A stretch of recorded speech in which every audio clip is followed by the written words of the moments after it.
Hello yours, நண்பா நம்பீஸ். Welcome to Vijay's movie talk and welcome to another video. பொதுவாக நம்ம ஊர் சைடில் எல்லாருமே ஒரு விஷயம் சொல்லுவோம். அதாவது வயசாகிருச்சுன்னா கொஞ்சம் அறிவு மழுங்கி போயிடும் அப்படின்றது சொல்லுவோம். வயசான அனுபவஸ்தர்கள் போய் அது அவங்களுடைய அட்வைஸே பார்த்திங்கன்னா நமக்கு புரியாது.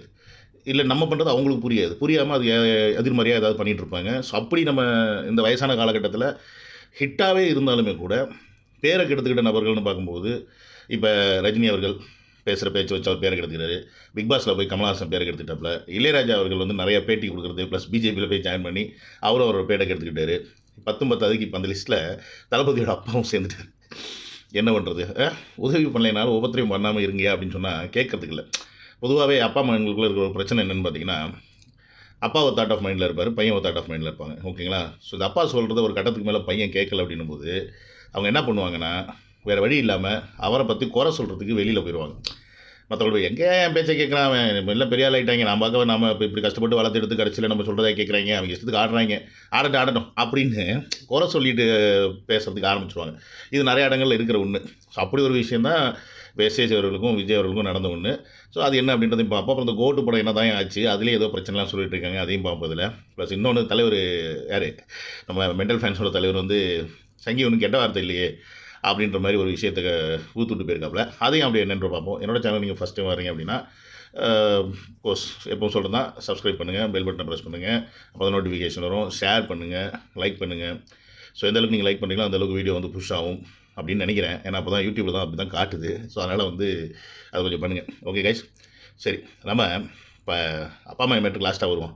நம்ம ரிவர்ஸில் இருந்துக்குவோம். இப்போ இதில் யார், இவர் ரஜினி அவர்கள் இந்த லால் சலாம் ஆடியோ லஞ்சில் அவங்களோட மகள் ஐஸ்வர்யா அப்பாவை எல்லோரும் சங்கின்னு சொல்கிறீங்க, எங்களுக்கு வருத்தமாக இருக்குது அப்படின்னு சொல்லி அவங்க ஸ்டேஜில் சொல்கிறாங்க. அதே ரஜினி அவர்கள் ஒரு பேட்டியில் திருப்பி என்ன சொல்கிறாரு, சங்கின்னு சொன்னால் ஏன் நீங்கள் வருத்தப்படுறீங்கன்னா, சங்கி ஒன்றும் கெட்ட வார்த்தை இல்லையே அப்படின்னு சொல்லி அவர் சொல்கிறார். ஸோ இதுதான் சங்கி கெட்ட வார்த்தை இல்லை அப்படின்னா அவங்கள சங்கின்னு சொன்னால் உங்களுக்கு ஏன் கோவம் வருது அப்படின்றது தான் இங்கே கொஸ்டின். அண்ட் ஏன் உங்களை பர்டிகுலராக சங்கின்னு சொல்கிறாங்க அப்படின்னா, இப்போ சங்கி அப்படின்னா இந்துத்துவத்தை முன்னெடுத்து போகிறவங்கள தான் சங்கின்னு சொல்கிறோம். ஹிந்துவை சங்கின்னு யாருமே சொல்கிறது கிடையாது. ஹிந்துவை சங்கின்னு நம்ம சொல்கிறோம். ஏன்னா கோயிலுக்கு போய் வழிபடுறதோ அவங்களுக்கு இஷ்டப்பட்ட கடவுளை வழிபடுறதோ அவங்களோட உரிமை. நம்ம அவங்கள யாருமே சங்கின்னு சொல்கிறது கிடையாது. இந்த கடவுளின் பெயரை வச்சு அரசியல் பண்ணும் நபர்களை தான் நம்ம சங்கி அப்படின்னு சொல்கிறோம். ஸோ அப்படி இருக்கும்போது சங்கி ஒருவேளை கெட்ட வார்த்தை இல்லை அப்படின்னா ரஜினி அவர்கள் வருத்தப்பட வேண்டியது இருக்காது.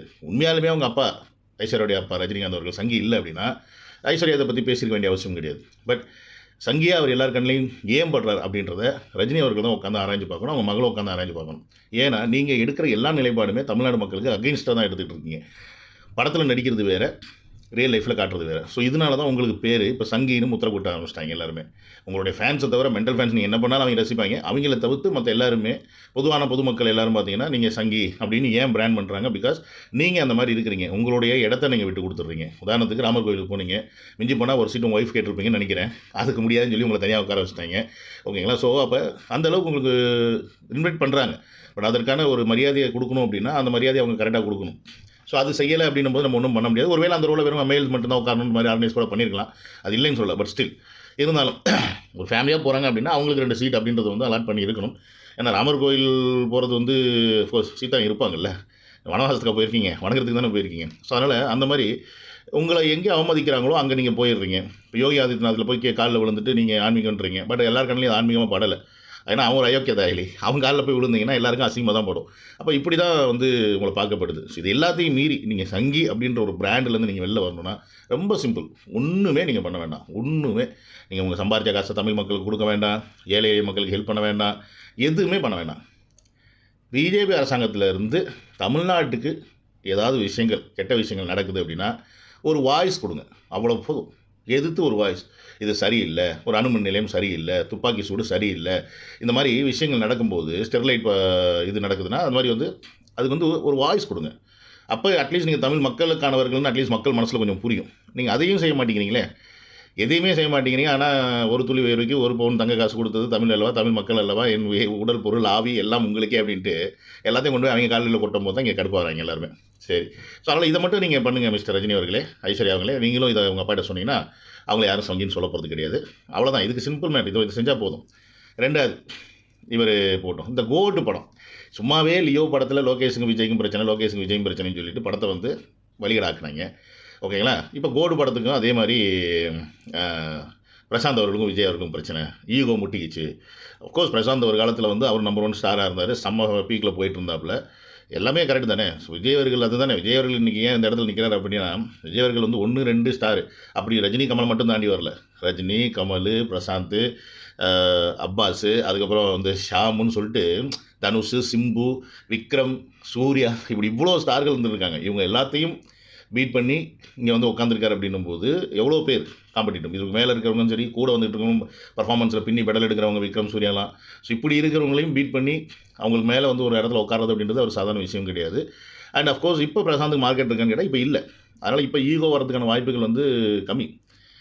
ஏன்னா இந்த படத்துக்கு பிரசாந்தை போட்டால் தான் ஓடுன்னு ஒரு கண்டிஷன் கிடையாது. கோட் படத்துக்கு பிரசாந்தை தான் எடுக்கணும்னு, பிரபுதேவா இருக்கிற மாதிரி, அஜ்மல் இருக்கிற மாதிரி பிரசாந்த் பதில் வேறு யாராவது கூட வந்துருக்கலாம். பட் இது வேறு ஒரு ரீசனுக்காக பிரசாந்துக்கு ஒரு ஆப்பர்ச்சுனிட்டியாக கொடுத்துருக்கலாம், இல்லை ரெக்வஸ்ட் பண்ணி அந்த பிரசாந்த் அவர்கள் ரெக்வஸ்ட் பண்ணியிருக்கலாம் வெங்கட் பிரபு கிட்டே, இல்லை எதுக்காவது, இல்லை இந்த கேஸ்ட்டுக்கு இவர் செட் ஆவார் அப்படின்ற மாதிரி கூட ஏதாவது எடுத்துருக்கலாம். பட் வாட் எவர், எனக்கு தெரிஞ்சு அங்கே ஈக்குவாலிட்டி மெயின்டைன் பண்ணுவாங்க. பட் இருந்தாலும் நம்ம ஆளுங்களுக்கு வெறும் வாயில் வெல்ல முடியாதுல்ல. ஸோ அதனால் ஏதாவது வேணும்ல, இப்படி தான் கொத்தி போடுவேன் போட்டுட்டு இருக்கேன் போல இருக்குது. அதனால் கோட் படத்தில் எனக்கு தெரிஞ்ச அந்த மாதிரி பிரச்சனை எதுகள் இருக்கிறதுக்கான வாய்ப்பு இல்லை. ஏன்னா பிரசாந்த் அவர்களும் வந்து ஏன்னா ஏதோ ஒரு இடத்துல அவர் வந்து பேட்டியில் வந்து விஜய் கூட நீங்கள் நடிக்கிறீங்க எப்படி அப்படின்னு கூடது, விஜய் கூட இல்லை, நாங்கள் 2 பேர் ஒரு படத்தில் நடிக்கிறோம், சேர்ந்து நடிக்கிறோம் அப்படின்ற மாதிரி ஏதோ சொன்னார் அப்படின்ற மாதிரி சொல்கிறாங்க. ஸோ இதில் வந்து ஈகோ முட்டிச்சு அப்படின்ற மாதிரி. ஸோ அப்படி எனக்கு தெரிஞ்சு பெருசாக நான் எதையும் பார்க்கல. அப்படி தான் இருந்தால் நீங்கள் சொல்லுங்கள், எனக்கு தெரிஞ்சு கடையில். ஓகே, ஸோ இதெல்லாம் போட்டோம். நான் தான் சொன்ன மாதிரி உதவி பண்ணலைனாலும் ஒவ்வொருத்தரும் பண்ணாமல் இருக்கணும். எஸ்ஏசி அவர்கள் வந்து வந்தோமா, தேசிங்கராஜ் படத்துக்கு வந்தோமா, அந்த படத்தை பற்றி பேசினோமா, டேரக்டரை பற்றி பேசினோமா, மியூசிக்கை பற்றி பேசினோமான்னு சொல்லிட்டு போகிறத விட்டுவிட்டு தேவையில்லாமல் 2 படத்தை, தன்னுடைய மகனுடைய படத்தை எடுத்து கம்பேரிசன் பண்ணி, அந்த மகனுடைய டேரக்டர்ஸ் எடுத்து கம்பேரிசன் பண்ணி, அதை வேறு தேவையில்லாமல் போட்டு இன்றைக்கி இப்போ மீடியாவில் பார்க்குறவெல்லாம் வச்சு செஞ்சுக்கிட்டு இருக்காங்க. அஃப்கோர்ஸ் அவர் சொன்னது வந்து லோகேஷ் கனகராஜ் தான் சொல்கிறார். ஏன்னா அந்த படத்தில் ஃபஸ்ட் ஹாஃப் சரி இல்லை, ஃபஸ்ட் ஹாஃப் சூப்பராக இருந்துச்சு, இன்டர்நேஷனல் லெவலில் இருந்துச்சு, செகண்ட் ஹாஃப் பற்றி நான் ஸ்டார்ட் பண்ணோடனே அவர் சாப்பிட்டுட்டு இருக்கேன்னு சொல்லி கட் பண்ணிட்டு போயிட்டார் அப்படின்னு சொல்லிட்டு சொன்னோன்னே, அந்த படம் செகண்ட் ஹாஃபில் வந்து இந்த காலகட்டத்தில் இப்படி நரபலி கொடுக்குறதெல்லாம் வேணுமா வைக்கிறோம். அப்போ ஆட்டோமேட்டிக்காக தெரிஞ்சிருச்சு, சரி லியோ படத்தை சொல்கிறார் அப்படின்னு. அதுக்கப்புறம் துப்பாக்கி படத்தை ப்ரைஸ் பண்ணி பேசினேன்னு வச்சுக்கோங்க. ஸோ அவர்கள் வந்து பேசிட்டு போயிட்டார். அதான் சொல்கிறது, அவர் அந்த விஷயத்தை பேசுகிறார் அப்படின்னா அது தன் மகனுக்கு எந்த அளவுக்கு பேக் ஃபயர் ஆகும் அப்படின்றத வந்து புரிஞ்சுக்காமையே இன்னைக்கு, அதான் தான் சொல்கிறேன், இந்த வயதானவர்கள் இன்றைக்கி இருக்க காலகட்டம் எப்படியான காலகட்டம் அப்படின்றத புரிஞ்சுக்க மாட்டேங்கிறாங்க. இன்றைக்கி வந்து நீங்கள் அந்த காலத்தில் சட்டம் படம் எடுக்கும்போது மக்கள் கொண்டாடினாங்க. இன்றைக்கி அதே மாதிரி படம் எடுத்தால் கொண்டாடுவாங்கன்னு கேட்டால் கொண்டாட மாட்டாங்க. ரேராக ஏதோ 1-2 படம் வந்தால் மட்டும்தான். இப்போ ஒரு ஜெய்பீம் மாதிரியோ, இல்லை ஆமாம் ஜெய்பீம் தான் நம்ம சொல்ல முடியும் லேட்டஸ்ட்டாக வந்ததில்லை. ஸோ அந்த மாதிரி ஏதாவது ஒரு படங்கள் வரும்போது தான் வந்து ஹிட் ஆகும். சட்டத்தை பேஸ் பண்ணி விஜய் அவர்கள் தமிழன் படம் எடுத்தார், அதுவே பெரிய லெவலில் ஹிட் ஆகலையே. ஸோ எதிர்பார்த்த அளவு பெரிய லெவலில் ஓடலையே. இத்தனைக்கும் மிக முக்கியமான ஒரு படம் அது. எல்லாருக்கும் சட்டத்தை பற்றி சொல்லிக் கொடுக்குற ஒரு விஷயம். சட்டம் எல்லாருக்கும் தெரியணுன்றது, அடிப்படை சட்டம் எல்லாருக்கும் தெரிஞ்சிருக்கணும் அப்படின்றது. பட் அதையே மக்கள் கொண்டாடலை அப்படின்னும் போது இன்றைக்கி இருக்க யங்கர் ஜென்ரேஷன் எந்த மாதிரியான படத்தை லைக் பண்ணுறாங்களோ அதை பேஸ் பண்ணி டேரக்டர்கள் எடுக்கிறாங்க. விஜய் அவர்களும் அவருடைய நிலையை அங்கங்கே தக்க வைக்கிறதுக்கு அவர் படம் அந்த மாதிரி தான் சூஸ் பண்ணுறாரு. ஒரு காலகட்டத்தில் இப்படி லவர் பாயாக இருந்தார், அப்புறம் ஆக்ஷனாக இருந்தார், அப்புறம் வந்து சோஷியல் மெசேஜ் சொல்கிற படங்கள் எடுத்தார். அப்புறம் அவருக்கும் சில வெரைட்டிஸ் ஏதாவது ஒன்று பண்ணி பார்க்கணும் ஒரு ஆசை இருக்கும். ஏன்னா அவ்வளோ தூரம் வளர்ந்துட்டோம். ஸோ இந்த மாதிரி ஒரு நெகட்டிவ் ஷேட் ரோலில், ஏன்னா அவர் வில்லனாக போய் இன்னொருத்தட்ட நடிக்க முடியாது, பட் அவருக்கு அவரே வில்லனாக நடிக்கலாம்ல. ஸோ அப்படி ஒரு கதை தான் வந்து லியோ. ஸோ அதை யாரும் புரிஞ்சுக்க மாட்டேங்கிறாங்க. ஸோ அந்த மாதிரி ஒரு விஷயம். இப்போ கோட் படங்கள் பார்த்திங்கன்னா அது வேறு மாதிரி ஒரு ஃபேண்டஸியில் இருக்குது அப்படின்ற மாதிரி சொல்கிறாங்க. ஸோ இப்படி அவர் ட்ரை பண்ணுற விஷயத்தை எல்லாத்தையும் நம்ம வந்து கேலி கிண்டல் பண்ணிகிட்டு இருந்தோம்னா சரி வராது. அண்ட் அஃப்கோர்ஸ் உண்மையாலுமே லோகேஷ் கனகராஜ் அவர்களுக்கு விஜய் அவர்கள் பிரச்சனை இருந்துச்சா, இல்லை செகண்ட் ஹாஃபில் வந்து ஸ்டோரிக்கு வந்து டைம் பத்தலையா, ஏன்னா டேட் அனௌன்ஸ் பண்ணிட்டாங்க, ரிலீஸ் டேட்டு. ஸோ இந்த சிக்கல்லாம் வந்து லோகேஷ் அவர்கள் வந்து படத்தை ஒழுங்காக கொடுக்க முடியலையா, என்ன தான் பிரச்சனை நமக்கு தெரியாது.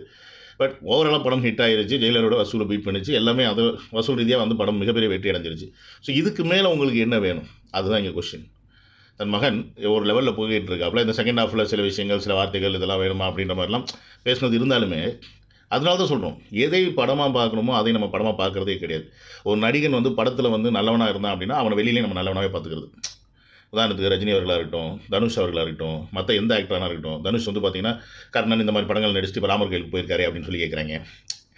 அவர் போனால் என்னப்பா, அது அவருடைய பர்சனல். அதான் சொல்கிறேன், படத்தில் அவர் இப்படி இருக்காரு அப்படின்றக்காக நம்ம வந்து இதில் பார்க்கணும். ஏன்னா காலையில் ரஜினி நடிச்சுட்டு அடுத்து தூத்துக்குடியில் வந்து என்ன பண்ணால் நமக்கு எல்லாருமே தெரியும். ஸோ அந்த மாதிரி படத்தில் நடிகர்களை வந்து நீங்கள் நிஜத்தில் அப்படி தான் இருப்பாங்கன்னு நம்புறது முட்டாள்தனம். பட் படத்தில் என்ன சொல்கிறாங்களோ அதை நிஜத்துலேயும் வெளியில் வந்து ஒருத்தர் பேசுகிறாரு பாருங்க, அவர் தான் வந்து உண்மையானவர்.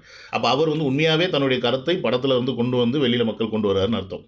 அதனால தான் அந்த மாதிரி படங்களை சூஸ் பண்ணி விஜய் அவர்கள் செய்கிறாரு. ஏன்னா படத்தில் என்னெல்லாம் அவர் செஞ்சாரோ அது வெளியிலையும் செய்யணும்னு ஆசைப்படுறாரு, மக்கள்கிட்ட கொண்டு போய் சேர்க்கணும்னு ஆசைப்படுறாரு. அதற்கு அதிகாரன்ற ஒரு விஷயம் தேவைப்படுது.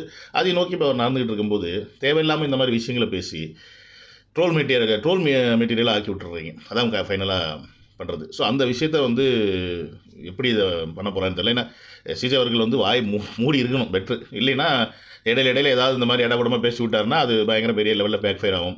அப்பாவை மதிக்காத மகன், பொண்டாட்டியை மதிக்காத கணவன், பிள்ளைக்கு உதவி செய்யாத அப்பன் அப்படின்னு சொல்லிட்டு கொண்டு வந்துடுவாங்க.